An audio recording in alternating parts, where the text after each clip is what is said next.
Paz Vizsla stayed behind to sacrifice himself at the Imperial base, but he forced a death scene even though the Imperial fire density wasn't high. Was it a deliberate attempt to stir emotions? Paz Vizsla's sacrifice is far more than a sentimental gimmick. It's a meaningful, character-driven choice that serves both the plot and his arc. First, while the Imperial fire density might not seem overwhelming, Paz was facing off against a large number of stormtroopers and elite Imperial forces, buying time for Din, Grogu, and the other Mandalorians to escape. His decision to stay behind was strategic, not reckless. He knew his allies needed a distraction to reach safety, and he was willing to pay the price. Second, Paz's character has always been defined by honor, loyalty, and pride as a Mandalorian warrior. Sacrificing himself for his clan is the ultimate expression of these traits, completing his arc from a stubborn, competitive fighter to a selfless hero. The moment isn't just meant to make viewers cry, it's meant to highlight the courage and camaraderie that define Mandalorian culture, adding emotional weight and depth to the story.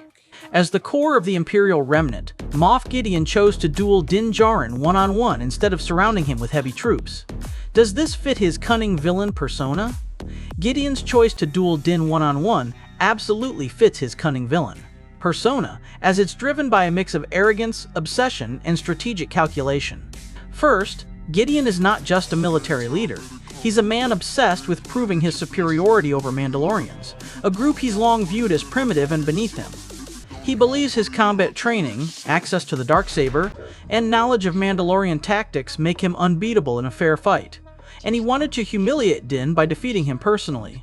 For Gideon, victory isn't just about eliminating a threat, it's about asserting dominance and validating his own ego. Second, while surrounding Din with troops might seem like the smarter move, Gideon likely knew that Din thrives in chaos and could find a way to escape a large-scale attack. A one-on-one duel allowed him to control the battlefield, limit Din's options, and focus entirely on taking him down. His arrogance blinded him to Din's resilience, but the choice itself is consistent with a cunning, ego-driven villain who values style and dominance as much as victory. Grogu chose to return to Din Djarin instead of continuing Jedi training with Luke. Does this violate the Jedi's core doctrine of abandoning emotional attachments? Grogu's choice to return to Din Djarin does not violate Jedi doctrine, as it reflects the evolution of Luke Skywalker's Jedi Order, which rejects the rigidity of the Old Republic's Jedi.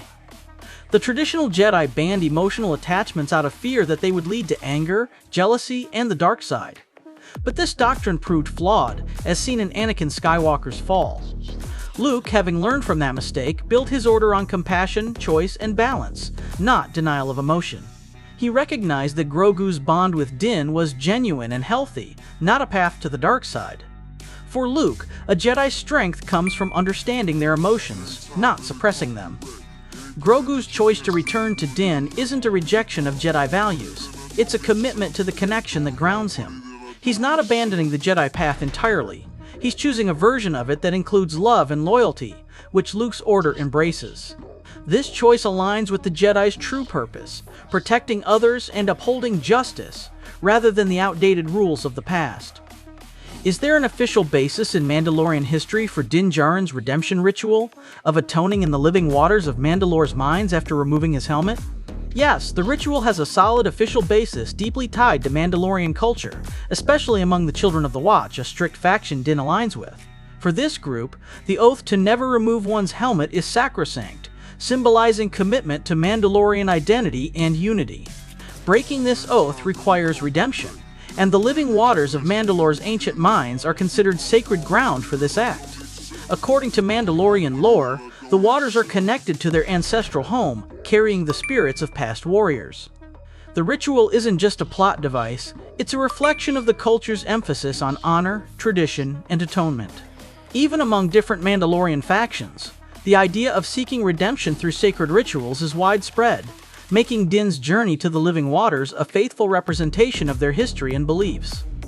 As a Jedi descendant, Grogu became part of the Mandalorians.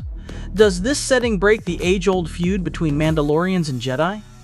Grogu's dual identity as a Jedi descendant and a Mandalorian does not break their age-old feud. Instead, it redefines it, showing that the conflict was never inherent to the two groups, but to specific factions and historical grievances. The ancient feud between Mandalorians and Jedi stemmed from centuries of power struggles, misunderstandings, and violent clashes, most notably the Mandalorian-Jedi Wars. But it was always a conflict between leaders and armies, not ordinary people. Throughout Star Wars history, there have been countless examples of Mandalorians and Jedi allying, from Revan's era to the Clone Wars. Grogu's bond with Din Djarin is just the latest example of this potential for unity. His presence as a Jedi-Mandalorian hybrid doesn't erase the past. It heals it, showing that shared values like loyalty, courage, and compassion can overcome historical hatred. For the Star Wars universe, Grogu's character is a symbol of hope, proving that even the deepest feuds can be resolved through connection, not conflict.